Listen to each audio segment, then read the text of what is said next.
రోజున ఒంగోలు జరిగిన సామాజిక సాధికార బస్ యాత్రలో భాగంగా బీసీ కులాలను గుర్తిస్తూ శకటాన్ని ఏర్పాటు చేసిన ఘనత ఒంగోలు ఎమ్మెల్యే మాజీ మంత్రి బాలినేని శ్రీనివాసరావు దొరుకుతుందని వడ్డేర సంఘం జాతీయ అధ్యక్షుడు తన్నీరు ధర్మరాజు స్థానిక సివిఎం క్లబ్లో మైన్యూస్తో మాట్లాడారు. ఈ కార్యక్రమంలో వడ్డేర సంఘం నాయకులు యనమల మాధవి, తన్నీరు నాగేశ్వరరావు, బెల్లంకొండ అశోక్, వల్లెపు మురళి, తన్నీరు శివప్రసాద్, చల్లా రవి తదితరులు బాగున్నారు.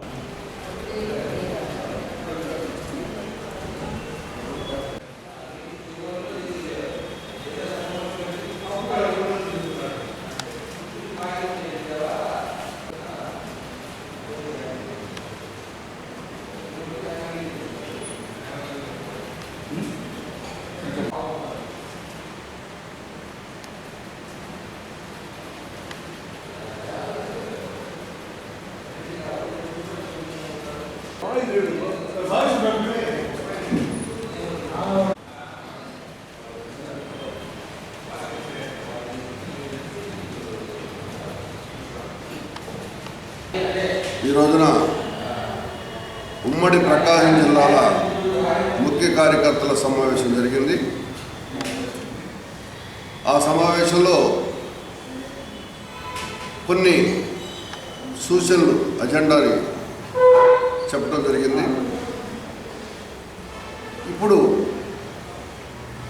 బీసీ కుల గణన కార్యక్రమాన్ని జగన్ గారి ముఖ్యమంత్రి ఆధ్వర్యంలో జరిపించుటకు నిశ్చయించి కార్యక్రమం ఇవ్వడం జరిగింది. అది చాలా సంతోషించదగ్గ విషయం. ఎందుకంటే బ్రిటిష్ టైం నుంచి కూడా ఈ రోజు వరకు కులగణన లేదు. అంతా బీసీలు అంటున్నారు. ఎవరికి వాళ్ళమే మేము ఎంతమందిని చెప్పుకుంటున్నాం. ప్రభుత్వ లెక్కల్లో పోయి చూస్తే చాలా తక్కువ చూపిస్తున్నారు. ఎందుకంటే 2006లో రాజశేఖర రెడ్డి గారు ఉన్న టైంలో మాకు 2,90,000 అని చెప్పారు.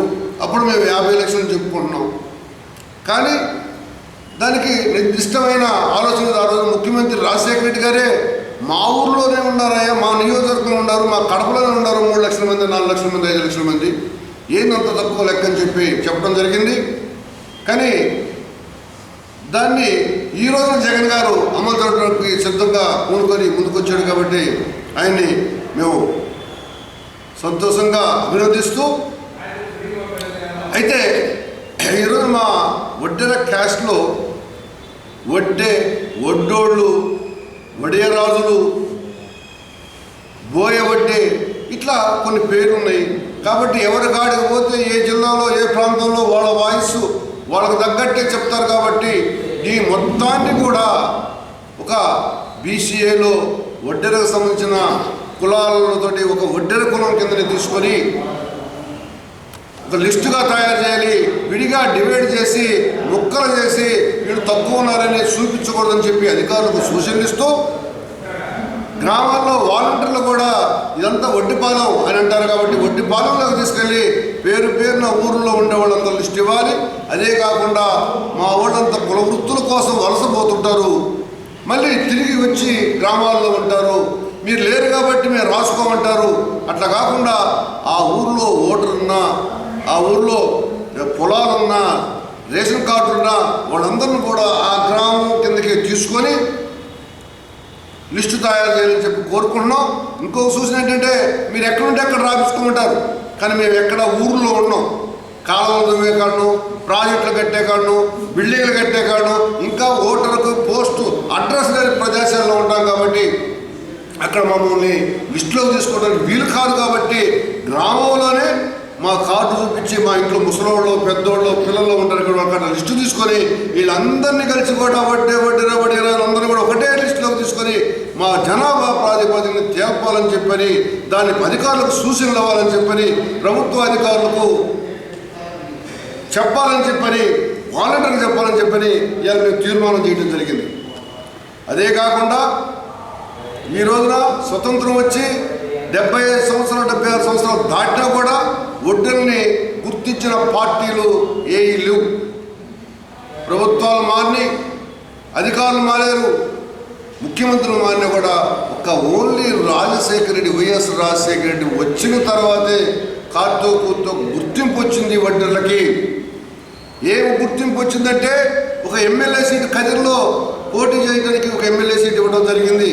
అదే కాకుండా 4 మున్సిపల్ చైర్మన్లు ఇచ్చాడు.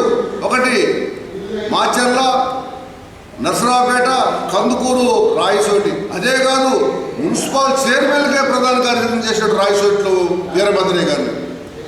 ఇంకా building and other construction workers board advisory committee మెంబర్గా కూడా వేసాడు మమ్మల్ని. శ్రమశక్తి పుష్కర అవార్డు ఇచ్చాడు వడ్డెర జాతికి. ఆ రోజున అంత గుర్తింపు తీసుకొచ్చాడు.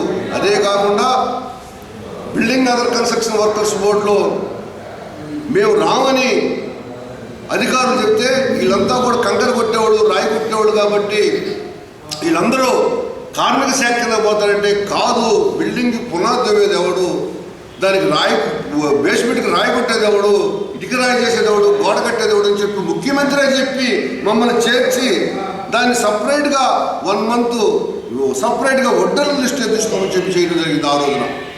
తర్వాత వచ్చిన ప్రభుత్వం ఇదే కాదు, మైనింగ్ జోన్స్ ఏర్పాటు చేసి వీళ్ళకి 10% వడ్డెర్లకి సపరేట్గా జీవో తీశాడు.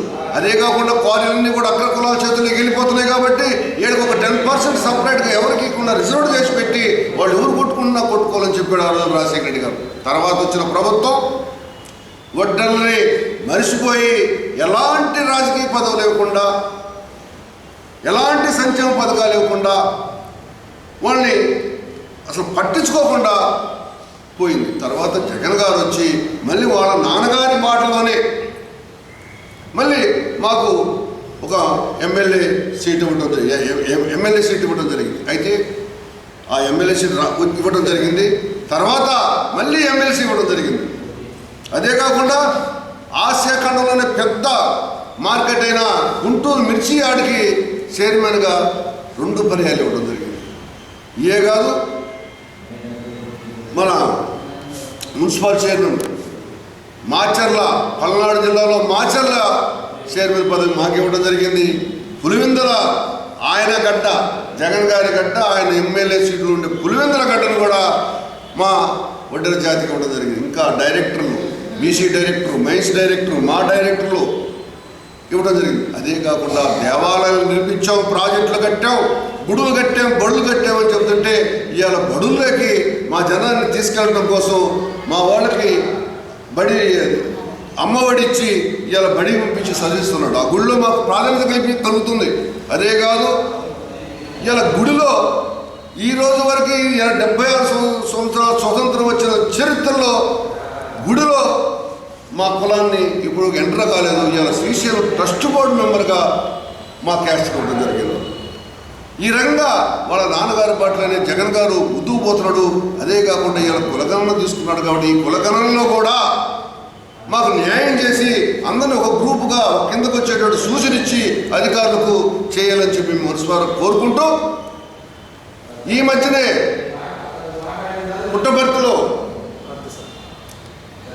బీసీ 130 కులాల బీసీ సమావేశంలో వడ్డెర్ల గురించి ఏం మాట్లాడంటే వాళ్ళ తెలుగుదేశం పార్టీ ఆలోచన ఏదో బయటకు వచ్చేసింది. అన్ని కులాల ముందర వడ్డెర్ని నమ్మదగిన వాళ్ళు కాదని చెప్పి ఈ రోజున మాట్లాడటం జరిగింది. అంటే వడ్డెర్లను నమ్మదగిన వాడు కాదా? ఇన్ని పదవులు ఇచ్చినా, జగన్ వైఎస్ఆర్ పార్టీ ఇచ్చినా ఇంకా నిన్ను నమ్ముకొని నీకోసం ఎదురు చూస్తూ ఇంకా చేస్తామని ఆశలతో ఉన్నా కూడా నమ్మదగినడు కాదా? అంటే ఇలా పుట్టపర్తి మాకు ఇవ్వమని అడుగుతున్నారు. ఎంపీ హిందూపురం ఎంపీ వడ్డెర్లకి ఏమని అడుగుతున్నారు. ఈ ఇవ్వకుండా చేయడం కోసం ఈ రకంగా జనం ముందులో ఈయన మోసగాడు అని చెప్పడం అనేది ఎంతవరకు న్యాయం అర్థం చేసుకోవాలి. ఇదే మొదలు కాదు, చివర కాదు. చంద్రబాబు నాయుడు గారు కూడా బీసీల్లో ఆ రోజు న్యాయ బ్రాహ్మణులు ఏమన్నాడు, తోక కత్తిస్తామన్నాడు. ఇంకా కొన్నిసార్లు అన్నాడు బీసీ కులాలని బీసీ జడ్జిలుగా వెళ్తున్నారన్నాడు. అంటే ఆయన ఆలోచనని ఇప్పటికి కూడా వాళ్ళ పార్టీలో ఉంది కాబట్టి వీళ్ళు మాట్లాడే శక్తి వచ్చింది, లేకపోతే ఇట్లా మాట్లాడితే తప్పు కదా. పార్టీ లైన్కి వ్యతిరేకంగా మాట్లాడకూడదు కదా. ఈ రోజు వరకు కూడా మా వాళ్ళు దానికి క్షమాపణ చెప్పాలి, ఆ మాటను రిటర్న్ తీసుకోవాలని చెప్పని ఎంతమంది అడిగినా కూడా ఈ రోజు వరకు దాని మీద స్పందన రాలేదు. కాబట్టి మా ఒంటరి మిత్రులకు మేము ఏం చెప్తున్నామంటే, అయ్యా ఇన్ని రోజుల నుంచి వాళ్ళు నమ్ముకొని ఉన్నారు, మీరు పదవులు తెచ్చుకోండి, వాళ్ళని జగన్ గారు ఇచ్చారు, వైసీపీ పార్టీ ఇచ్చిందని చెప్పి తెచ్చుకోండి. తెచ్చుకోలేకపోతే ఇన్ని రోజుల నాటి మీకు ఏమి ఇచ్చారో ఆలోచించండి. ఒక వడ్డీలకు ఎమ్మెల్యే ఇస్తే మీ వడ్డోళ్ళకి ఇచ్చాం కదని మాట్లాడాడు. ఈ రకంగా ఇప్పుడు వరకు వడ్డీలకు చేసింది ఏమి లేదు. ఫెడరేషన్ ఇచ్చాడు, అది వడ్డీ ఫెడరేషన్ వడ్డోళ్ళకి ఇస్తారు, వేరే క్యాస్ట్ కూడా ఎవరుగా అది ఇచ్చింది పెద్ద లెక్కలది కాదు. అది ఎట్లయినా మనం వాళ్ళే ఉండాలి. కాబట్టి ఇప్పటికైనా ఒడ్డెర ప్రజలారా, ఈ రోజున మనకు న్యాయం చేసేవాడికే మనం అభిమానించి ఇంకా ఎక్కువ రావడానికి ఆశించండి. లేదు మీరుండే పార్టీలైనా సరే పలానోడు ఇచ్చారు కాబట్టి మాకు ఇస్తామని డిమాండ్ చేసి సాధించుకోండి, లేకపోతే ఒకసారి ఆలోచించుకోమని మేము చెబుతూ ఈ తీర్మానాలను ఇవాళ మా సమావేశంలో ఇవ్వడం జరిగింది. ఈ రోజున మేము ఈ మీడియా ముందుకి రావటం ముఖ్య ఉద్దేశం ఏంటంటే, మాకు మొన్న ఈ మధ్యన గణన జరిగిన సమయంలో మమ్మల్ని లెక్కల్లో తక్కువ చేయాలని చెప్పి కొంతమంది ఆ వడ్డెర్లు ఇప్పుడు పెద్దలు చెప్పినట్టుగా అట్లా వేరు కాకుండా అందరినీ జగనన్న మాకు గుర్తించి ఈ రోజున మహిళల్ని ఎన్నో పదవులు మా ఒడ్డెర జాతిలో కూడా 4-5 పదవులు ఇచ్చి మమ్మల్ని అందరినీ ముందుకు తీసుకొస్తూ మాకు మహిళలకు చాలా గుర్తింపిస్తున్నాడు. కనుక మన ఒడ్డెర్ల జాతి మొత్తం కూడా మేము జగనన్ననే గుర్తుపెట్టుకొని మనం జగనన్నకి అండదండగా ఉండాలి. మాకు ఈ కులగణనలో కూడా తగు న్యాయం చేయాలని కోరుకుంటున్నాను. నా పేరు